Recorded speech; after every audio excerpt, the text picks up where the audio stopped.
El texto aquí leído se presentó el 5 de octubre de 2024 en las jornadas clínicas de la Asociación Costarricense para la Investigación y el Estudio del Psicoanálisis, ACIEP, a las cuales fue invitada a participar la Escuela de la Letra Psicoanalítica, SLEP de México. Muchas gracias a nuestros colegas por la invitación y el fraterno recibimiento que nos dieron. Espero encontrarnos pronto. Sin más preámbulo, en la descripción podrás encontrar el enlace al texto escrito. Comencemos. Y vamos por la tercera. Intentando redondear lo que en mi mente busco decirles, concluyo que hay una línea de esas que uno pisa pero no se anima a traspasar. La razón de ello es que no suele ser el camino, al menos no el que he transitado y que ha sido marcado como el modus operandi.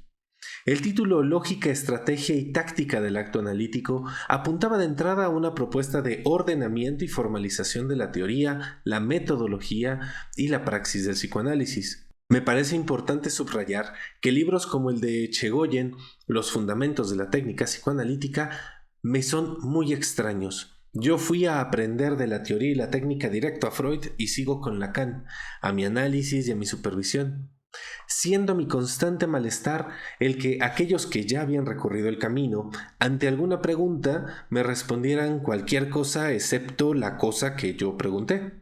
Yo buscaba el formulario que requiere necesariamente una explicación de la razón de las fórmulas, las definiciones de sus elementos y de las operaciones y las reglas que regían dichas formulaciones. Pero para esto se requería un trabajo más extenso y que al parecer a nadie convocaba. La crítica de los conductistas a los psicoanalistas sobre la falta de consistencia conceptual de su teoría, la falta de evidencia sobre la eficacia, las malpraxis e inclusive el confundir análisis salvajes con lo que es el psicoanálisis y la imposibilidad de responder cuando se desea hacerlo sin tener que pensar un seminario completo o esconderme en la grandiosa frase de «es mi lectura». Y sí, podemos recurrir al «no entendieron», «no han leído», «ay, estos positivistas que creen que solo hay una forma de hacer ciencia». Y sí, como psicoanalista puedo entender la razón de estos argumentos, pero a mí tampoco me alcanzan. Lacan, en el acto de fundación, hablaba de esto. En la tercera sección de recensión del campo freudiano, dice: emprenderá la divulgación de los principios por los que la praxis analítica debe recibir en la ciencia su estatuto. Estatuto que, aunque finalmente haya que reconocerlo como particular, no puede ser el de una experiencia inefable.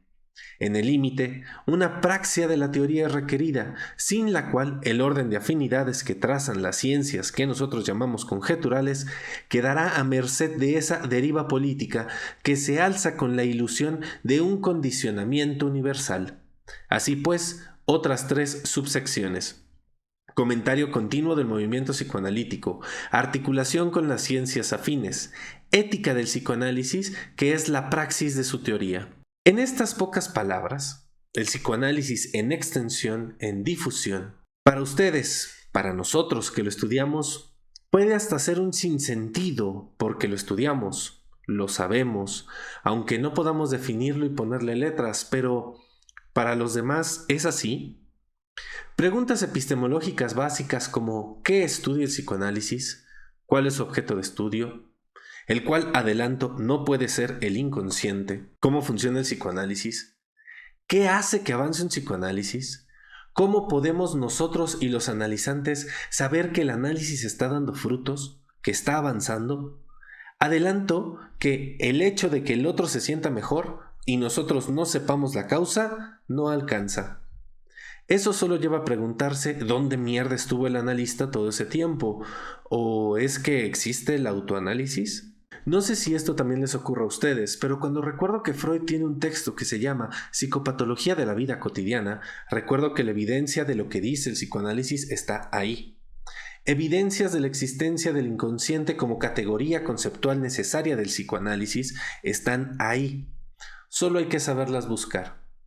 El problema entonces no es que lo que decimos esté mal, está en cómo lo decimos. Ejemplos varios. Cuando Freud indica que el concepto de sexualidad en psicoanálisis está más próximo al vocablo lieben, que es querer, gustar, hacer con amor, que hablan de todo lo referente a cómo aman los seres humanos. Lacan, en el 62 al 63, en el Seminario de la Angustia, apuntando a que hacemos erotología, no psicología, pero la erotología no es un campo de la ciencia, aún no al menos. La cosa está en que cuando Freud dijo que si cedíamos en las palabras, cedíamos en la cosa misma, en algunas partes tiene razón y en otras no. Sería imposible, pues eso nos lleva a un paso del dogma. Y sí, estoy hablando de la teoría, no de la clínica. Ahora me contradigo. ¿Qué no acaso la clínica va de que el sujeto dé cuenta de que la cosa misma va más allá de las palabras en las que él se rehúsa a ceder? Y es exactamente a este problema al que me refiero, los efectos metonímicos del lenguaje que nos llevan a tener que usar más palabras para definir lo que deseamos decir.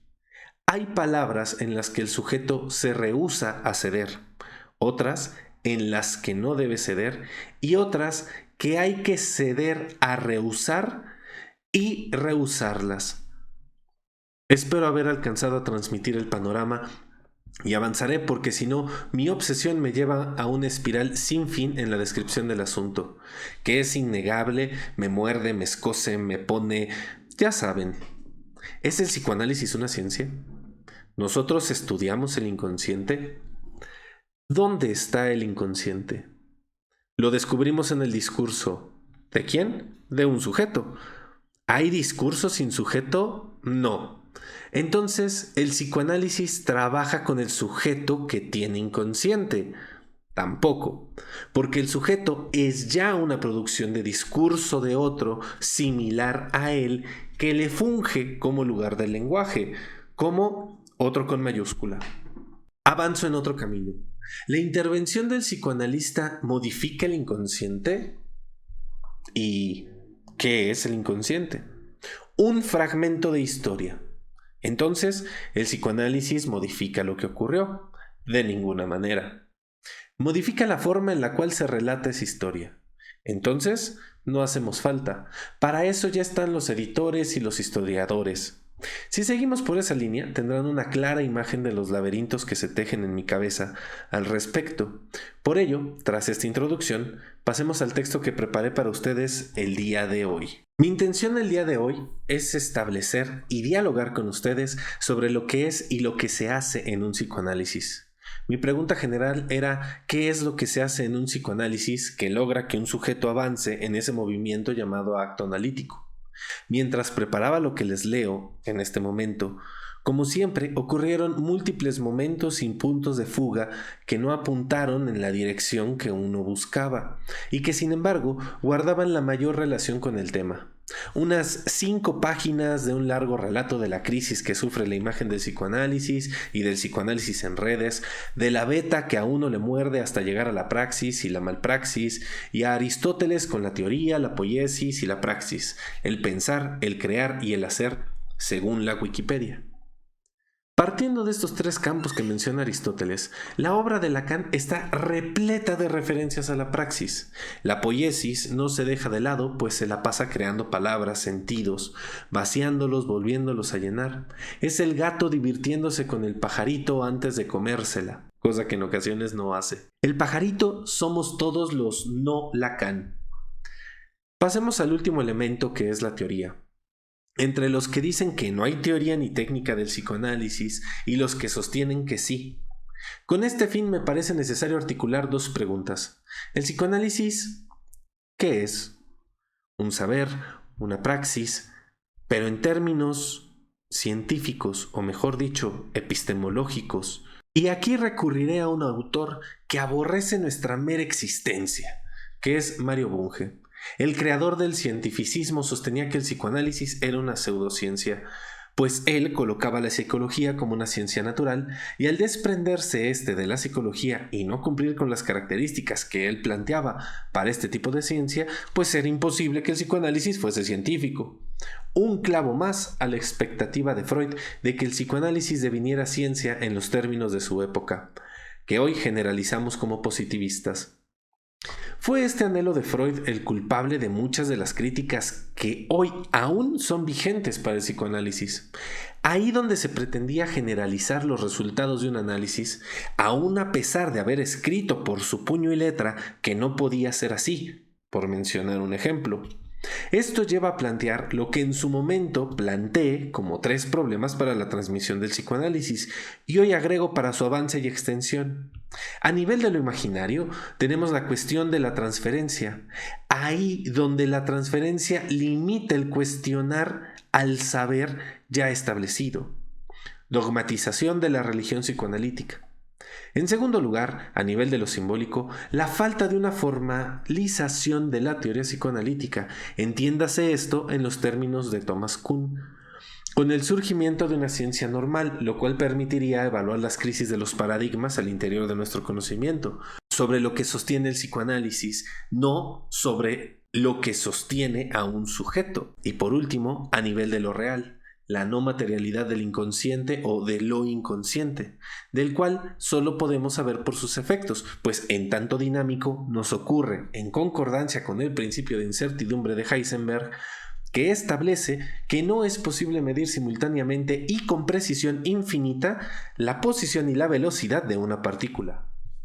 Esto se debe a que cada partícula está asociada a una onda, lo que impone restricciones en la capacidad de determinar su posición y velocidad al mismo tiempo. O sabemos dónde estuvo o a qué velocidad se mueve, pero no ambas. Sustituyamos partícula por significante y onda por discurso. Y dice, no es posible medir simultáneamente y con precisión infinita la posición y el desplazamiento de un significante.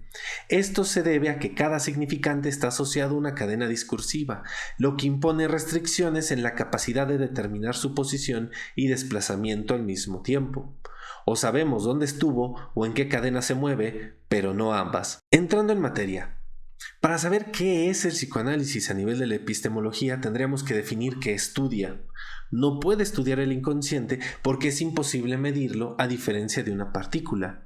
No hemos desarrollado observadores del inconsciente, ¿o sí? En física, un observador es cualquier ente capaz de realizar mediciones de magnitudes físicas del sistema para obtener información sobre el estado físico de dicho sistema. Freud mencionará que el inconsciente se volvió un concepto necesario para dar cuenta de lo que ocurría en sus pacientes.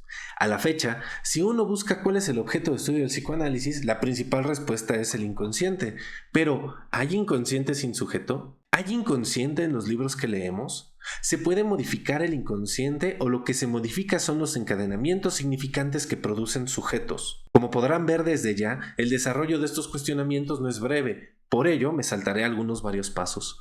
En el seminario de la angustia, Lacan dirá en la tercera clase, lo encuentran en la página 48 de la edición de Paidós, que no debemos confundir el objeto del deseo con el objeto definido por la epistemología. En esa misma clase comentará los 3 tiempos de creación del mundo. ¿Qué es lo que existe en el mundo? Individuos, humanos y lenguaje. Sin estos no es posible la existencia del inconsciente. Más aún, los individuos humanos deben hablar entre ellos el lenguaje. ¿Hay sujeto en la inteligencia artificial? Mi respuesta es no. Carece de pulsión, carece de falta, es solo una máquina cognitiva, no una máquina deseante. Saludos a Deleuze y Guattari.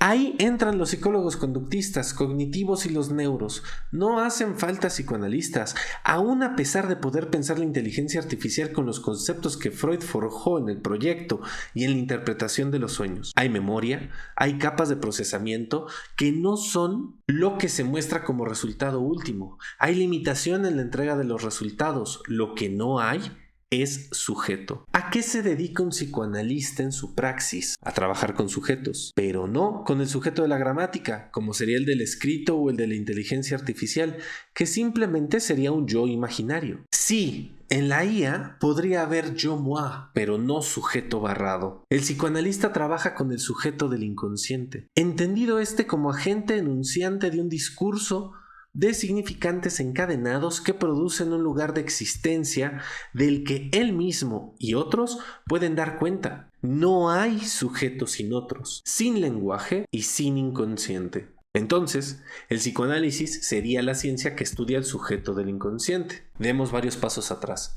Es aquí donde el némesis del conductismo nos permite pensar algo. Para los conductistas actuales, el conductismo es una filosofía y esta filosofía produce tecnologías. Estas últimas serían la forma en la cual llevan a cabo su praxis. Si es una filosofía, esto produce cosmología y por lo tanto ya no es nuestro terreno. Pero el psicoanálisis ha construido filosofías. ¿Qué hace un psicoanalista primordialmente? Un psicoanalista lee. Todo psicoanalista inició leyendo, después siendo leído en un análisis para llegar a leerse, leyendo teoría, comenzando a leer casos, releyéndolos en supervisión. Un psicoanalista lee. ¿Lee como otros? ¿Como el lingüista? ¿Como el conductista con su análisis funcional de la conducta? ¿Como el artista? ¿Como el poeta? No. El psicoanálisis tiene una forma específica de leer articulada por la asociación libre, la atención flotante y los mecanismos del significante, por mencionar algunos. Con esto dicho, les propongo que el psicoanálisis pensado a nivel científico sería una lógica de lectura del sujeto del inconsciente. Articulado de esta forma, tocaría recurrir a los 5 principios de no redundancia y de reiteración para revisar su valor en tanto propuesta científica. Por ahora, avancemos suponiéndole verdad. En el seminario de un otro al otro, en la página 14 de la edición de Paidós, Lacan dice que se le acusa de algo que se llamaría la imposibilidad teórica, a lo cual él responde que del hecho de que no existe universo del discurso, de eso no se sigue, eso no tiene por consecuencia que el discurso sea imposible, ni tampoco que tenga que ser desvalorizado, sino que por el contrario, que de ahí se desprende la carga de conducir bien ese discurso. Y dirá en la página 18 todos los términos empleados a propósito de esto, como el de no conceptualización.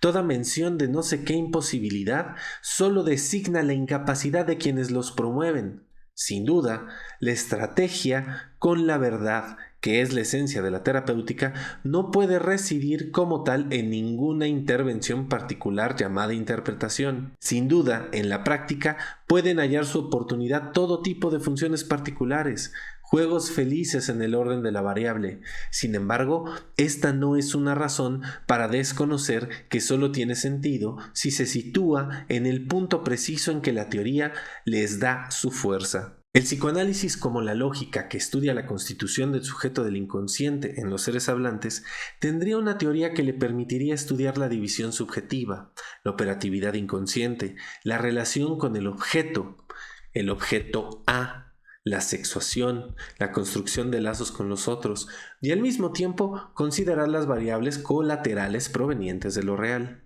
así como las condiciones materiales, sin recurrir a la existencia de un alma sin cuerpo o de algún otro misticismo. Toda lógica tiene su forma de escritura y de lectura, y entonces nos encontramos con la regla fundamental de la asociación libre. ¿Qué y cómo lee un psicoanalista? Lee significantes en articulación, encadenamiento y enunciación que producen sentidos y significación. Estos encadenamientos significantes producen discurso al interior del cual se localizará un sujeto como agente de la enunciación, el cual será resultado de las inscripciones históricas que le articularon. Sujeto que, como el deseo, está articulado, mas no es articulable necesariamente. ¿Cuál es la estrategia general del psicoanalista?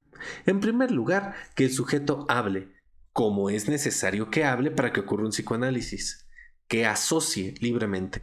En segundo lugar, no estorbar al establecimiento de la transferencia, inyectando su saber personal en la búsqueda de las fórmulas de producción de efectos de verdad del sujeto, que es analizante en potencia. Tercero, ubicar en lo dicho la escena que en el discurso hace al sujeto mostrarse. Estos 3 elementos le permitirán al analista establecer el mapeo del caso, instante de la mirada del analista, para conocer cómo están distribuidas las piezas del juego del paciente. El primer momento de comprender del analista es paralelo a este instante de la mirada. Me atrevo a decir que nunca abandona el instante de la mirada. El tiempo de comprender del analista implica tanto la supervisión como el pensar el caso por fuera de la sesión. ¿Qué piezas es posible mover? ¿Cuáles no se deben de mover? ¿Cuáles son las más pertinentes para mover primero? ¿Cuáles serían las probables consecuencias de un movimiento cualquiera como puntuación? Intervención incluso como interpretación. Este es el momento de constitución de la estrategia.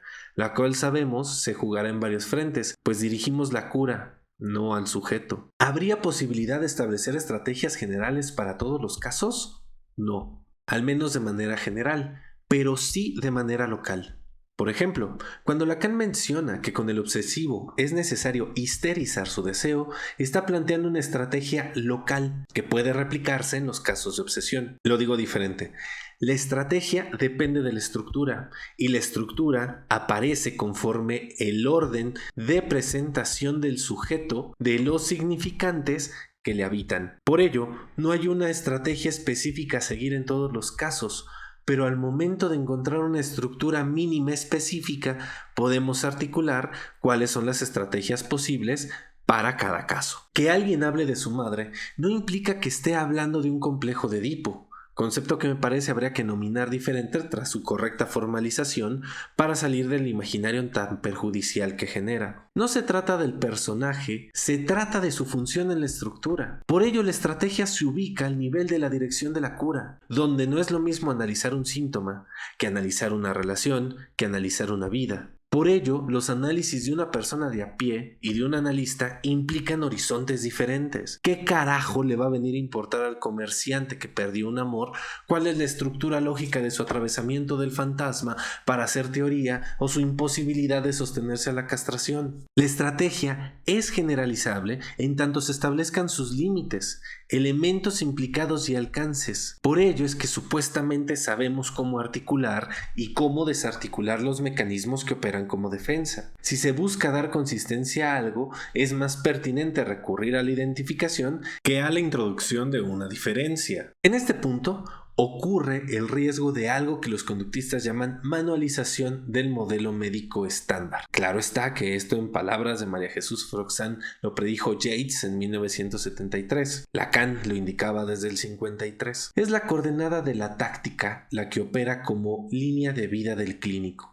Traigo este ejemplo de la escalada. La línea de vida en escalada, también conocida como autoseguro, es un elemento crucial en las maniobras, especialmente cuando necesitas soltarte de la cuerda y depender completamente de los anclajes. La cuerda sería el manual de estrategias y el anclaje sería la experiencia clínica. Las sesiones. Un seminario antes al propuesto para el trabajo de estas jornadas, Lacan trabajó la cuestión del acto psicoanalítico y nombra el acto como una palabra con consecuencias. El psicoanálisis es la puesta en acto de la transferencia y por tanto del inconsciente. La táctica implica la consideración de los tiempos lógicos, de los tiempos de organización lógica de un sujeto, de su historia hablada en sesión. La táctica es radicalmente singular y específica en cada caso. Entonces, el psicoanálisis a nivel de la teoría es una lógica y a nivel de su metodología es una estrategia creada a partir de la aparición de un discurso. Ahí comparte lógica con la poesía, con la poiesis, con la creación. Freud lo decía en la interpretación de los sueños. Un pensamiento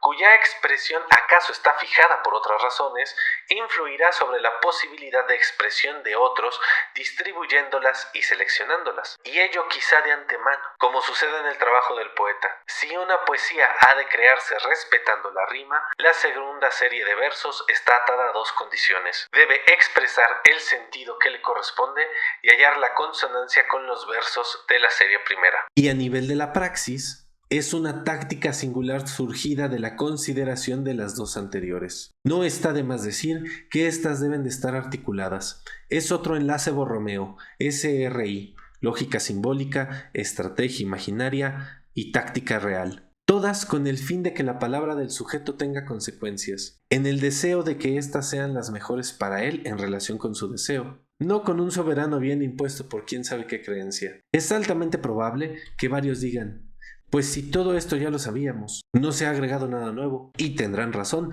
pues la intención de ninguna manera fue crear una innovación conceptual o práctica, sino por el contrario, solo es un intento de acomodo. Sí, acomodo puede llevar a ordenamiento y eso al discurso del amo y al discurso de la universidad.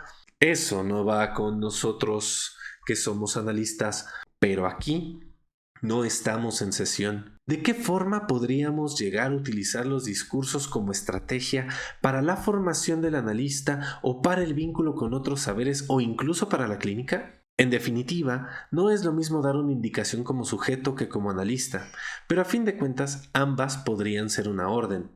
Le veo mañana. Hable de ello. Dejamos aquí. Un día un analizante dijo: ¿y si un día le dijera que no acaba aquí y siguiera hablando? Respondí: lo hablamos la otra. Aquí la cura la dirijo yo, no usted.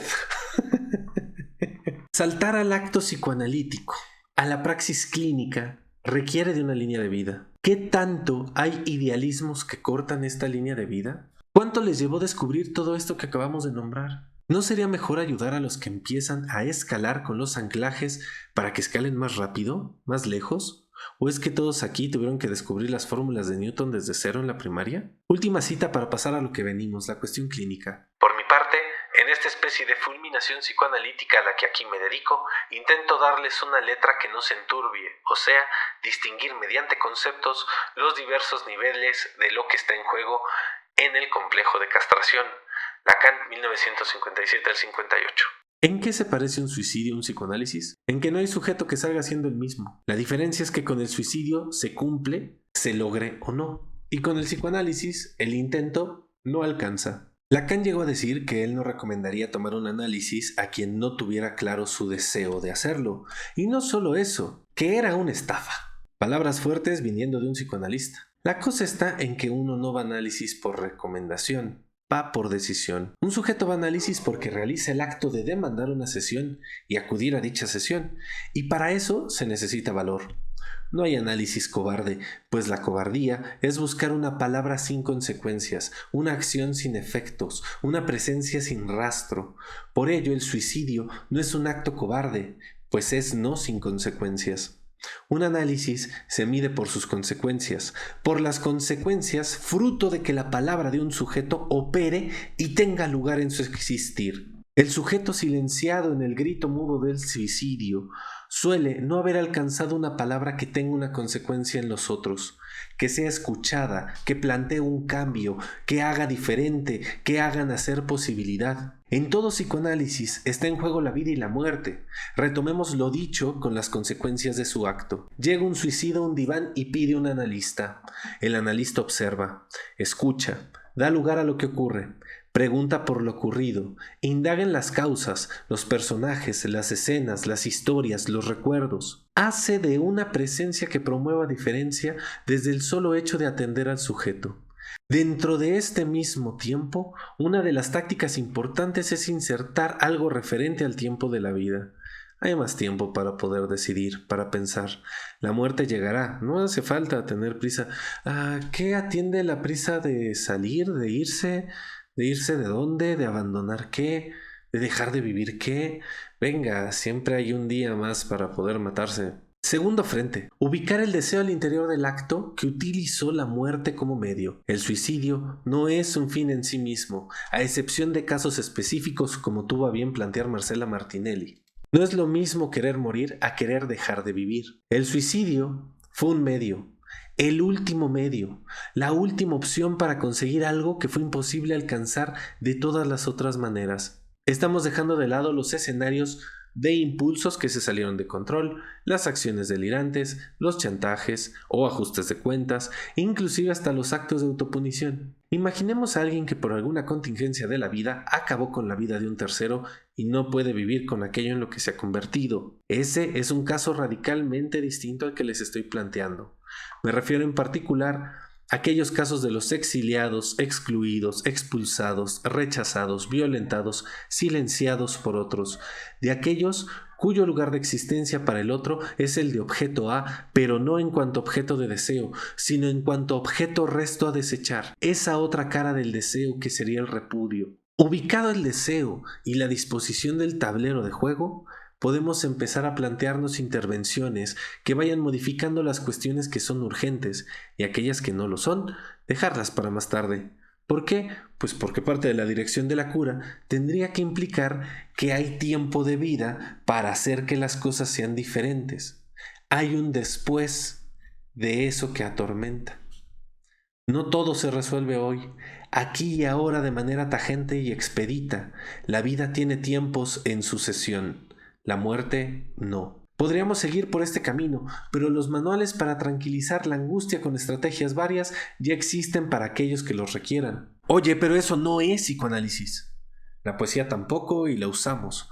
La literatura tampoco y lo usamos. La física y la fotografía tampoco. El cine tampoco y lo usamos. ¿Por qué no podríamos usar psicología u otros saberes para pensar? Además, ¿qué no habíamos quedado de acuerdo en que el psicoanálisis no es una sola forma de hacer y ser, sino una lógica para leer, crear y actuar? Cierro con una cita, pues siempre me interesa dialogar. Más vale un perro vivo que el discurso de un muerto, sobre todo cuando éste llegó al grado de podredumbre internacional que alcanzó.